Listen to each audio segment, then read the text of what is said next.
ప్రతి అక్షరం ప్రజల పక్షం. HR9 న్యూస్ టీవీకి స్వాగతం, సుస్వాగతం. ఒంటిమిట్ట మండలంలో నరేంద్ర మోడీ జన్మదినం సందర్భంగా బీజేపీ రాష్ట్ర కార్యదర్శి నాగోతు రమేష్ నాయుడు కేక్ కట్ చేశారు. ఈ సందర్భంగా ఒంటిమిట్ట మండల బీజేపీ ప్రధాన కార్యదర్శి పేరూరు కొండయ్య మాట్లాడుతూ ముచ్చటగా మూడోసారి నరేంద్ర మోడీని ప్రధానిగా చేసిన భారతీయ ప్రజలందరికీ కృతజ్ఞతలు తెలియజేశారు. ఇందులో భాగంగా విజయవాడ బాధితులకు, భారత ప్రధాని బాధితులకు ఎటువంటి ఇబ్బందులు లేకుండా వారికి చేయవలసిన సహాయం చేస్తానని హామీ ఇచ్చారు. అంతేకాకుండా మండలంలో సభ్యత్వ నమోదు కార్యక్రమం బుధవారం కూడా జరుగుతుందన్నారు. ఈ కార్యక్రమంలో బీజేపీ రాష్ట్ర కార్యదర్శి నాగోల్ రమేష్ నాయుడు మరియు బీజేపీ ఒంటిమిట్ట మండల అధ్యక్షుడు శివరాజు, బాలరాజు మరియు బీజేపీ సీనియర్ నాయకుడు గంగిరెడ్డి మరియు బీజేపీ కార్యకర్తలు, ప్రజలు పాల్గొన్నారు.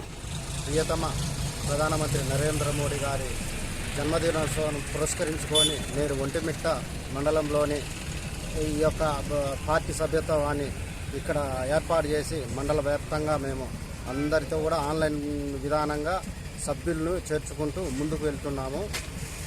పేరూరు కొండయ్య మండల ప్రధాన కార్యదర్శి ఒంటిమిట్ట వ్యాప్తంగా మేము నిన్నటి నుంచి కూడా గత 2 రోజుల వరకు కూడా మేము సభ్యత్వాన్ని చేసుకుంటూ వెళ్ళిపోతాం. ఇటీవల జరిగిన విజయవాడలోని వరదపల్లి జరిగిన పరిణామాలు, విజయవాడలోని పుడమేరు నదీ ప్రాంతంలో ఇటీవల జరిగిన వరద కారణంగా ఎంతోమంది నిరాశ్రయులైనారు. దానికి నరేంద్ర మోడీ గారు ఖచ్చితంగా చొరవ తీసుకుంటారు. రాష్ట్రానికి ఖచ్చితంగా ఏదో ఒక నిధుల రూపంలో ఖచ్చితంగా రాష్ట్రాన్ని కాపాడతారని ఆశాభావం వ్యక్తం.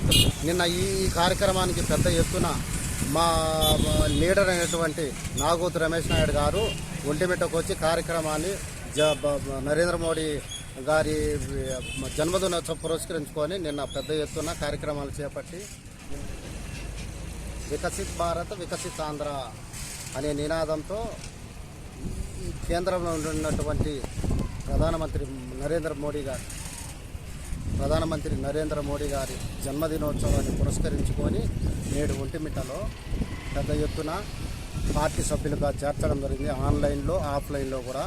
నిన్న వచ్చినటువంటి మా ఆంధ్రప్రదేశ్ రాష్ట్ర కార్యదర్శి, బీజేపీ కార్యదర్శి నాగోతు రమేష్ నాయుడు కూడా పాల్గొని కార్యక్రమాన్ని విజయవంతం చేసి నిన్న కార్యకర్తలు భరోసా ఇచ్చి వెళ్ళిపోయినారు.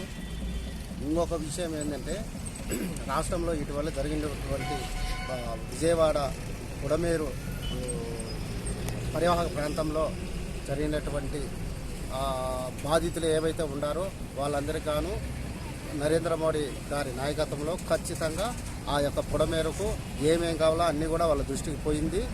నరేంద్ర మోడీ గారు వచ్చి ఈ లోపల సందర్శించే అవకాశాలు ఉన్నాయి. ఖచ్చితంగా ఆ బాధితులను కూడా ఖచ్చితంగా వాళ్ళకి కావాల్సిన సదుపాయాలు కూడా ఏర్పాటు చేసే యోచనలో నరేంద్ర మోడీ కానీ మా యొక్క నాయకులు కానీ మా పార్టీ కార్యకర్తలు కానీ సంసిద్ధంగా ఉన్నారు.